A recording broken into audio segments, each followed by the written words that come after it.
یہ مدد شرک ہے. تو خوب سمجھ لو، شرک میں یہ نہیں دیکھا جاتا کہ کس سے مدد مانگی جا رہی ہے، کہ پیغمبر سے مانگی جا رہی ہے یہ بتوں سے. یہ دیکھا جاتا ہے اللہ کے علاوہ مانگی جا رہی ہے تو جس سے بھی مانگو گے کافر ہو جاؤ گے. سمجھتے ہو کہ نہیں سمجھتے؟ تو مدد صرف اللہ سے مانگی جائے گی. جو اسباب سے ہٹ کے مدد کی بات ہے وہ صرف اللہ سے، اللہ کے علاوہ کسی سے بھی نہیں مانگی جائے گی. تو کافر ہے، مرتد ہو جائے گا وہ آدمی اگر اللہ کے علاوہ کسی سے مدد مانگتا ہے.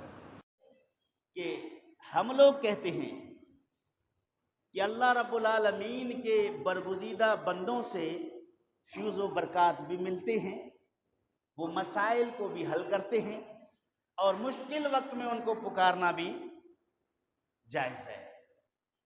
مشکل وقت میں اس کو پکارنا بھی جائز ہے. اب سنیے، یہ میرے ہاتھ میں کتاب موجود ہے حسن حسین. یہ ترجمہ کیا ہے مولوی عاشق الہی بلند شہری نے، دیوبندی مسلک سے ان کا تعلق ہے. اب ذرا اس کو سنیے، پھر اس کے بعد اہل سنت کا ترجمہ بھی آپ کو سنا دوں گا. پھر اس نے جو مسئلہ عرض کیا ہے اس کو بھی سن لیجئے. پھر اہل سنت کے محقق مترجم نے مسئلہ عرض کیا ہے اس کو بھی سن لیجئے. سمجھیے کہ حق بیان کس طرف ہو رہا ہے. فرمایا وَإِنْ أَرَادَ عَوْنًا فَلْيَقُلْ يَا عِبَادَ اللَّهِ أَعِينُونِي يَا عِبَادَ اللَّهِ أَعِينُونِي يَا عِبَادَ اللَّهِ أَعِينُونِي وَقَدْ جُرِّبَ عَلَيْهِ. اے اللہ کے بندو میری مدد کرو. اللہ تم پہ رحم کرے کہ اے اللہ کے بندو میری مدد کرو.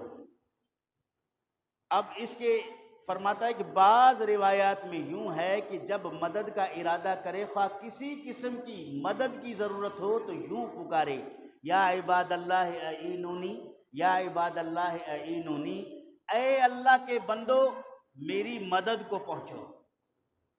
اے اللہ کے بندو میری مدد کو پہنچو. یہ حدیث اس مسافر کے لیے رسول کریم نے بیان کیا ہے جو جنگل بیابان اور صحرا میں ہے اور وہاں اس کا جانور بدک کر اس سے بھاگ جائے اور اس جانور کے اوپر اس کا پانی کھانا وغیرہ بھی ہو، جنگل بیابان میں کوئی اس کو مدد کرنے والا نہ ہو، تو اس مسافر کو کہا گیا کہ تو وہاں کہہ دے یا عباد اللہ اعینونی یا عباد اللہ اعینونی، اے اللہ کے بندو میری مدد کو پہنچو. تو رجال الغیب کی طرف سے امداد پہنچے گی. اور کچھ اللہ رب العالمین کے ایسے بندے ہیں جو غیب میں ہوتے ہیں، وہ تمہاری سواری پکڑ کر تمہارے حوالے کر دیں گے. اس کو لکھنے کے بعد یہ مولوی صاحب نے حاشیہ لگایا ہے عاشق بلند. حدیث سے صاف ظاہر ہے کہ یہ ندا، حدیث سے صاف ظاہر ہے کہ یہ ندا ان فرشتوں کو ہے جو وہاں موجود ہوتے ہیں اور ندائے غیب نہیں ہے. پس اولیاء اللہ یا اموات کو ندا دینے کے جواز پر جو لوگ اس سے استدلال کرتے ہیں وہ غلط ہے. ہم مولوی صاحب سے پوچھتے ہیں مسئلہ یہاں توحید اور شرک کا ہے، میدان مناظرہ میں ہوں تو ہم آپ سے پوچھ لیں. یہاں مسئلہ ہے توحید اور شرک کا. توحید اور شرک کا قانون یہ ہے کہ اللہ کے علاوہ کسی سے بھی مدد مانگنا شرک ہے. تو جبریل سے مدد مانگنا بھی شرک ہوگا، میکائیل سے مدد مانگنا بھی شرک ہوگا، اسرافیل سے مدد مانگنا بھی شرک ہوگا. اللہ کے مقابلے میں اگر ان کو مددگار بلاؤ گے تو یہ مدد مانگنا اور ان کی مدد کرنا یہ شرک ہوگا. یہاں یہ مظہر عون الہی بن کر آئیں گے، نہ اس میں شرک ہے نہ فساد ہے. مظہر عون الہی بن کے آئیں گے تو نہ شرک ہے نہ فساد ہے. اللہ کے مد مقابل بن کے آئیں گے تو شرک ہے. یہاں تو بات مطلقاً عباد اللہ کی ہے. عباد اللہ فرشتوں پر بولا جاتا ہے یا اللہ کی ہر مخلوق پر، انسانوں پر بولا جاتا ہے؟ بولو. عباد اللہ کا لفظ فرشتوں کے لیے بھی آیا ہے، عباد اللہ کا لفظ انسانوں کے لیے بھی آیا ہے، عباد اللہ کا لفظ نبیوں کے لیے بھی آیا ہے، عباد اللہ کا لفظ اولیاء کے لیے بھی آیا ہے. کس نص قطعی سے اس کو آپ متعین کرتے ہیں، مقید بناتے ہیں کہ یہ عباد اللہ سے صرف فرشتے مراد ہیں؟ اگر کسی اور کو مراد لوگے تو عقیدہ غلط ہو جائے گا. ہرگز نہیں.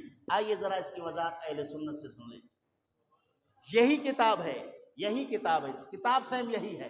اس کا ترجمہ اور تشریح کرنے والا دیوبند مسلک سے تعلق، اسی کا ترجمہ اور تشریح کرنے والے کا تعلق اہل سنت سے ہے۔ ذرا سنیے، علامہ محمد صدیق ہزاروی دامت برکاتہم العالیہ، اللہ ان کو طویل زندگی عطا فرمائے، فرماتے ہیں یا عباد اللہ اعینونی، یا عباد اللہ اعینونی، یا عباد اللہ اعینونی، اے اللہ کے بندو میری مدد کرو، اے اللہ کے بندو میری مدد کرو، اے اللہ کے بندو میری مدد کرو۔ تشریح، یہ دعا نہایت مجرب ہے۔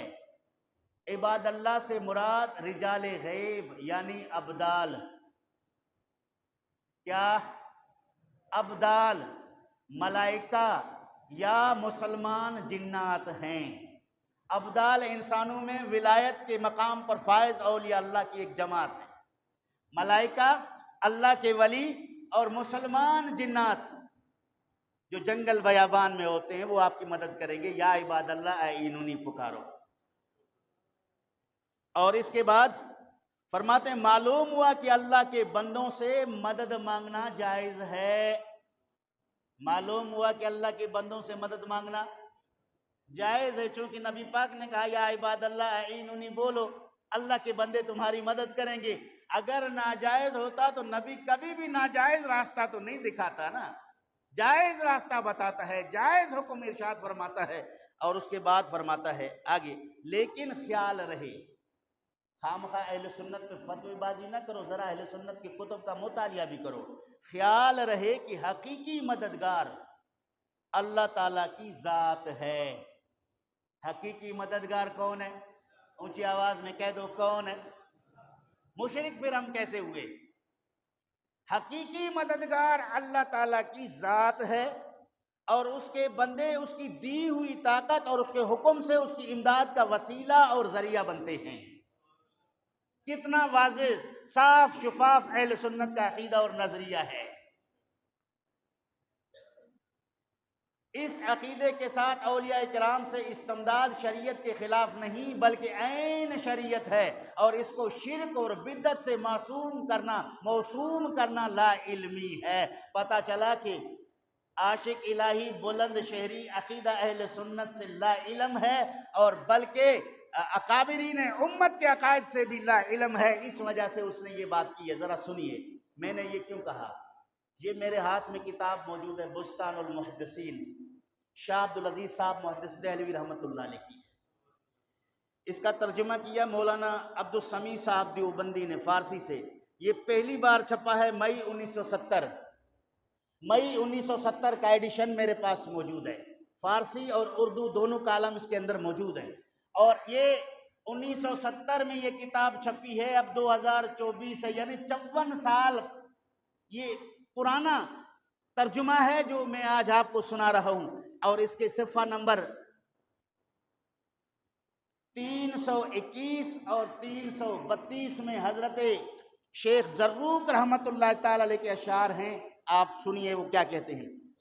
فرماتے ہیں کہ وہ اورا قصیدہ است بر طور قصیدہ جیلانیہ کی بعض ابیات اوئینست، قصیدہ جیلانیہ کے طرز پر ان کا ایک قصیدہ یہ ہے جس کے بعض ابیات یہ ہیں، کیا؟ انا لمریدی جامع لشتاتہ اذا ما ستا جور الزمان بنکبتہ، میں اپنے مرید کی پریشان حالی کو تسلی دینے والا ہوں جب زمانہ نکبت ادبار سے اس پر حملہ آور ہو۔ وَإِن كُنْتَ فِي ضِيقٍ وَكَرْبٍ وَوَحْشَةٍ فَنَادِي بِيَا زَرُّوقُ آتِ بِسُرَاتِي، اگر تو کسی تنگی، بے چینی اور وحشت میں ہو تو یا زروق کہہ کر پکارو، فوراً موجود ہوں گا، فوراً موجود۔